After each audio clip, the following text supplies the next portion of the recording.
Science की field में मैंने देखा है कि हाथी के ऊपर 40 साल लगा दिए, 25 साल लगा दिए क्रोकोडाइल के ऊपर, लेकिन इस तरफ नहीं सोचा कि किसने ये क्वालिटी उसको दी है।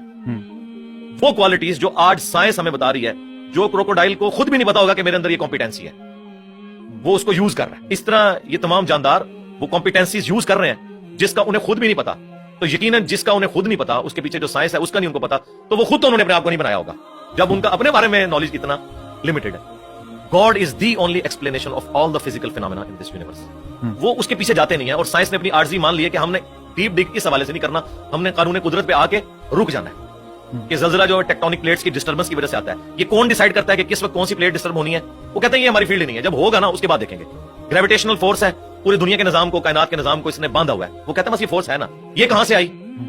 वो कहते हैं ये हमारी फील्ड नहीं है, हम बस इधर तक। तो ये जिन लोगों का आप जिक्र कर रहे हैं ना, ये उस तरफ जाते नहीं। जो कोई जाता है ना, फिर वो इस बात तक पहुंच जाता है। और उसका सबूत ये है कि आप इन लोगों को हमारे साथ बैठाएं, हम 2-4 काउंटर क्वेश्चन के साथ करेंगे तो आपको नजर आएगा ये आसमान से जमीन पे गिर पड़ेंगे। यार हमने इस तरफ तो कभी गौर ही नहीं किया। इस तरह ये जो नेशनल ज्योग्राफिक या डिस्कवरी या एनिमल प्लैनेट के लिए वीडियोस बना रहे हैं ना, बस ये उतनी तहकीक कर रहे हैं, उसके पीछे नहीं जाते कि यार क्रोकोडाइल जो है वो 3000 पाउंड्स के साथ चीजों को यूं ग्रिप करता है, हड्डी भी तोड़ के रख दे, लेकिन उसके खोलने की सलाहियत इतनी कम है कि उसके ऊपर अगर आप टेप भी लपेट देना तो वो अपने खोल नहीं सकता। ये कौन से मसल्स हैं जो यहां तो इतनी पावर रखते हैं, खोलने में नहीं रखते? ये किसने उसके अंदर ये क्वालिटीज रखी हुई है?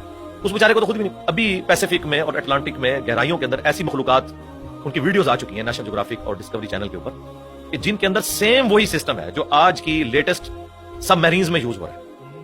अब हमने इतने सदियों के बाद धक्के खा के जो चीजें सीखी हैं, और वो मखलूकात तो लाखों साल से एग्जिस्ट कर रही हैं। आपकी सबमरीन का तो डिजाइनर है और इवॉल्व हुआ है ये डिजाइन कई लोगों के कंट्रीब्यूशन के बाद, और वो डिजाइन खुद ब खुद बन गया।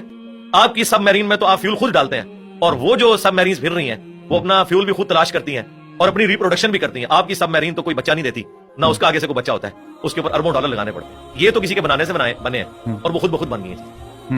मैं अक्सर कहता हूं कि इस कायनात में हर चीज मौजूदा है, लेकिन हम इन मौजूदात के आदी हो चुके हैं। अगर कोई शख्स ऐसी दुनिया का रहने वाला हो जिससे ये एक्सपीरियंस ना हो कि अंडे में से चूजा निकलता है, और उसने अंडे को सिर्फ खाने के तौर पर तोड़ के उस लेसदार मादे को यूज किया हो, वो कभी भी यकीन नहीं करेगा इसमें से इतना खूबसूरत चूजा और ये बड़ा होकर इतना बड़ा मुर्गा बन जाता है। लेकिन हमारी ये रूटीन में है, इसलिए हमें कोई ऑकवर्ड नहीं लगता। एक बीज 6 अरब गुना बड़ा दरख्त बन जाता है। अगर कोई ऐसी दुनिया का बाशिंदा हो जिसे ना पता हो कि इस बीज में से ये सारा दरख्त निकलता है और इसमें एक एक टाइनीस डिटेल इस बीज के अंदर मौजूद है, वो कभी नहीं मानेगा कि इतना डाटा इतनी छोटी सी हार्ड डिस्क में कैसे आ सकता है। फूल के लगने का टाइम, उसके पकने का टाइम, और देखें आप एक ही जमीन से शराब होती है सारी चीजें, जायके मुख्तलिफ होते हैं, और ये वो चीजें जो अल्लाह ताला ने सूरत अल-अनाम में बयान की हैं, वो फिजिकल एक्सपीरियंसेस जो आज से 10,000 साल पहले का इंसान भी एक्सपीरियंस कर सकता था, आज का इंसान भी और आने वाला इंसान। इसलिए कुरान उस तरह की साइंस की चीजों को, फिजिकल फिनोमेना ऑफ नेचर को जो है वो डिस्कस